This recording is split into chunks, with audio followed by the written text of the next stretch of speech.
Alice's Adventures in Wonderland. Chapter 1. Down the Rabbit Hole. Alice was beginning to get very tired of sitting by her sister on the bank, and with having nothing to do. Once or twice she had peeped into the book her sister was reading, but it had no pictures or conversations in it. "And what is the use of a book," thought Alice, "without pictures or conversation?"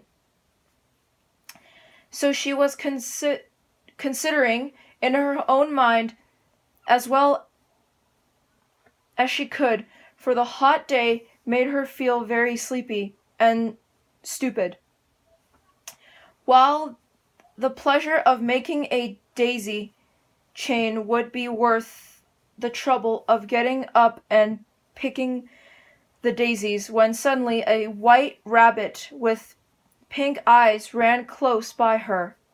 There was nothing so very remarkable in that, nor did Alice think it so very much out of the way to hear the rabbit say to itself, oh dear, I shall be late."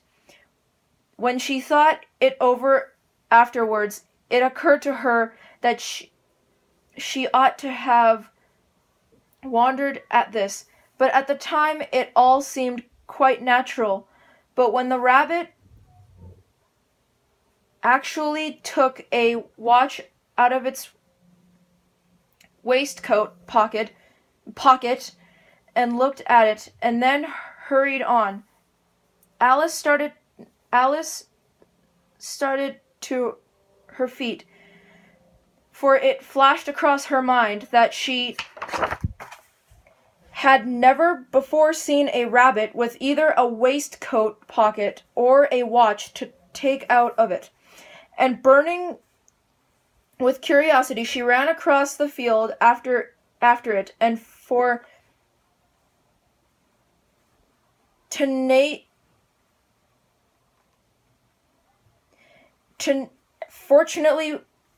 was just in time to see it pop down a large rabbit hole under the hedge. In another moment down went Alice after it, never once considering how in the world she was to get out again. The rabbit hole went straight on like a tunnel for some way, and then dipped suddenly down, so suddenly that Alice had not a moment to think about stopping herself before she found herself falling down a very deep well. Either the well was very deep, or she fell very slowly, for she had plenty of time as she went down to look about her and to wonder what was going to happen next. First she tried to look down and make out what she was coming to, but it was too dark to see anything. Then she looked at the sides of the well and noticed that they were filled with cupboards and bookshelves. Here and there she saw maps and pictures hung upon pegs. She took down a jar from one of the shelves as she passed. It was labeled orange marmalade, but to her great disappointment it was empty. She did not like to drop the jar for fear of killing somebody, so managed to put it into one of the cupboards as she fell past it. Well, thought Alice to herself, after such a fall as this, I shall think nothing of tumbling downstairs. How brave they'll all think me at home. Why, I wouldn't say anything about it, even if I fell off the top of the house. Which was very likely true. Down, down, down, down, down, down. Would the fall never come to an end? I wonder how many miles I've fallen by this time, she said aloud. I I must be getting somewhere near the center of the earth. Let me see. That would be 4,000 miles down, I think. For you see, Alice had learned several things of this sort in her lessons in this schoolroom, and though this was not a very good opportunity for showing off her knowledge, as there was no one to listen to her, still it was good practice to say it over. Yes, that's about the right distance, but then I wonder what latitude or longitude I've got to. Alice had no idea what latitude was or longitude either, but thought they were nice, grand words to say. Presently she began again. I wonder if I shall fall right through the earth. How funny it'll seem to come out among the people that walk with their heads downward. The antipathies, I think. She was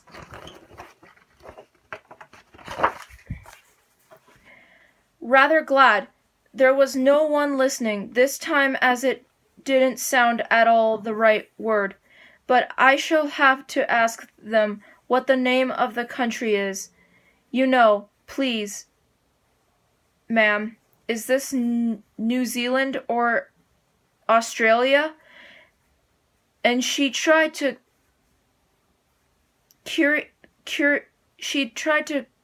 curtsy as she spoke. Fancy curtsying as you're falling through the air.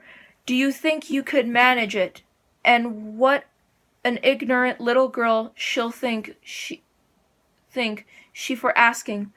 No, it'll never do to ask. Perhaps I shall see it written up somewhere. Down, down, down. There was nothing else to do, so Alice soon began talking again.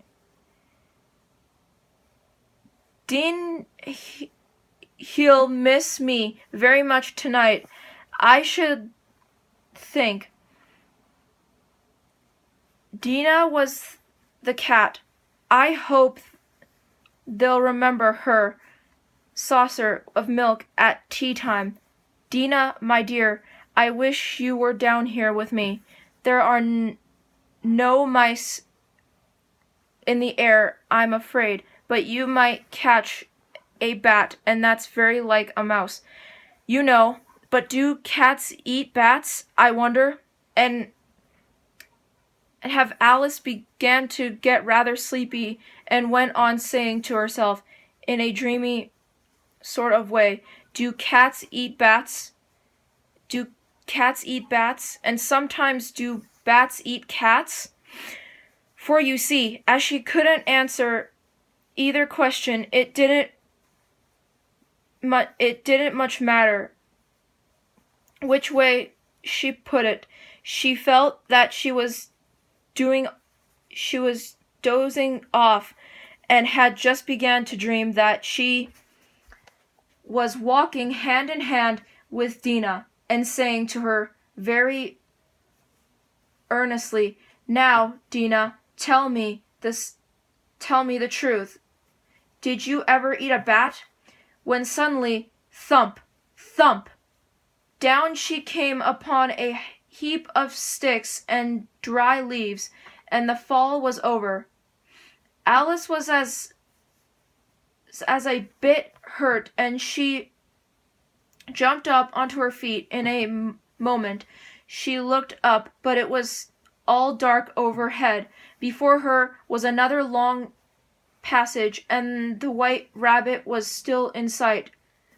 Hurrying down it, there was not a moment to be lost. Away went Alice like the wind, and was just in time to hear it say, as it turned a corner, "Oh, my ears and whiskers, how late it's getting." She was close behind it when she turned the corner, but the rabbit was no longer to be seen. She found herself in a long, low hall, which was lit up by a row of lamps hanging from the roof.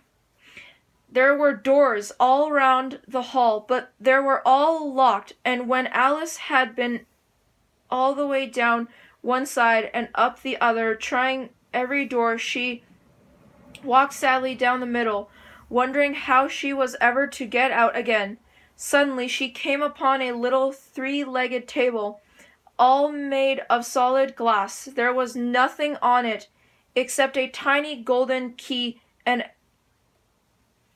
Alice's first thought was that it might belong to one of the doors with the hall. But alas, either the locks were too large or the key was too small. But at any rate, it would not open any of them. However, on the second time round, she came upon a low curtain she had not noticed before, and behind it was a little door about 15 inches high. She tried the little golden key in the lock, and to her great delight it fitted. Alice opened the door and found that it led into a small passage not much longer than a rat hole. She knelt down and looked along the passage into the loveliest garden you ever saw. How she longed to get out of that dark hall and wander about among those beds of bright flowers and those cool fountains, but she could not even get her head through the doorway, and even if my head would go through, thought poor Alice, it would be of very little use without my shoulders. Oh, how I wish I could shut up like a telescope. I think I could, if I only know how to begin. For you see, so many out of the way things had happened lately that Alice had begun to think that very few things indeed were really impossible. There seemed to be no use in waiting by the little door, so she went back to the table, half hoping she might find another key on it, or at any rate a book of rules for shutting people up like telescopes. This time she found a little bottle on it, which certainly was not here before, said Alice, and round the neck of the bottle was a paper label with the words "Drink Me" beautifully printed on it in large letters. It was all very well to say, "Drink me," but the wise little Alice was not going to do that in a hurry. "No, I'll look first," she said, "and see whether it's marked poison or not," for she had read several nice little histories about children who had got burnt and eaten up by wild beasts and other unpleasant things, all because they would not remember the simple rules their friends had taught them, such as that red-hot poker which burn you if you hold it too long, and that if you cut your finger very deeply with a knife, it usually bleeds, and she had never forgotten that. If you drink much of a bottle marked poison, it is almost certain to disagree with you sooner or later. However, this bottle was not marked poison, so Alice ventured to taste it, and finding it very nice too, it had in fact a sort of mixed flavor of cherry tart custard, pineapple roast turkey, toffee, and hot buttered toast. She very soon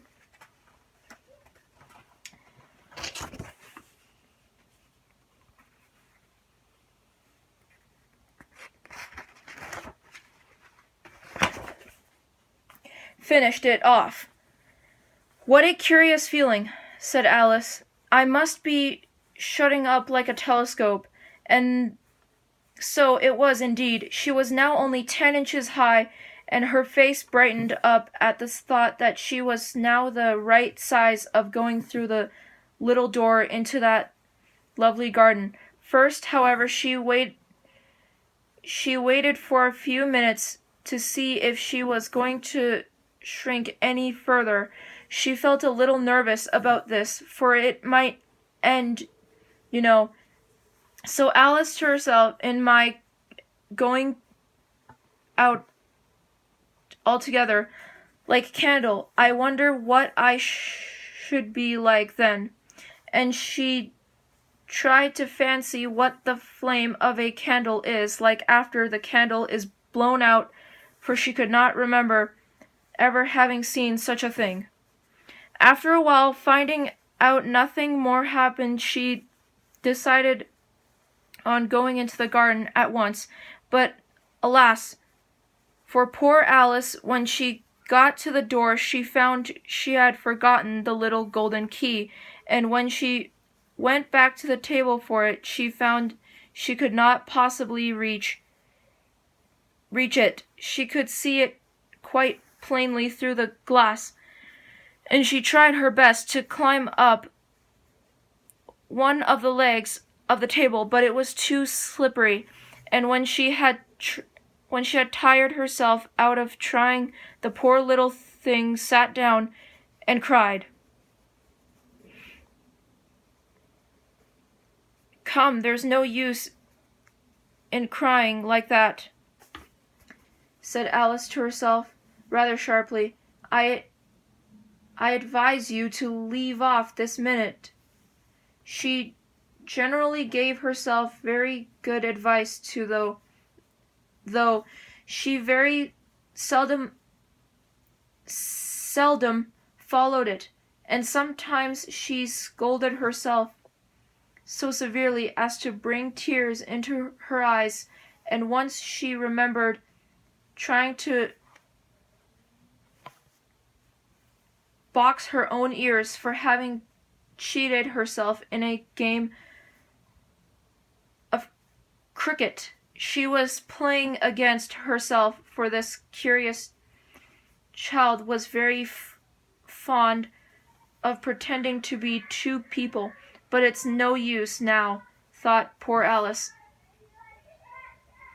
"Pretend to be two people. Why, there's hardly enough of me left to make one respectable person."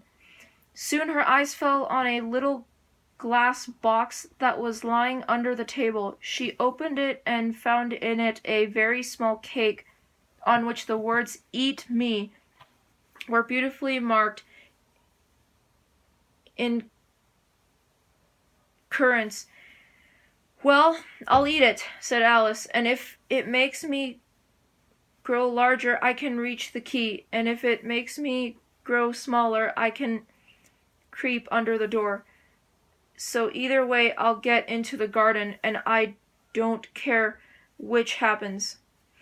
She ate a little bit and said anxiously to herself, "Which way? Which way?" holding her hand on the top of her head to feel which way it was growing, and she was quite surprised to find that she remained the same size. To be sure, this generally happens when one eats cake, but Alice had got so much into the way of expecting nothing but out of the way things to happen that it seemed quite dull and stupid for life to go on in the common way.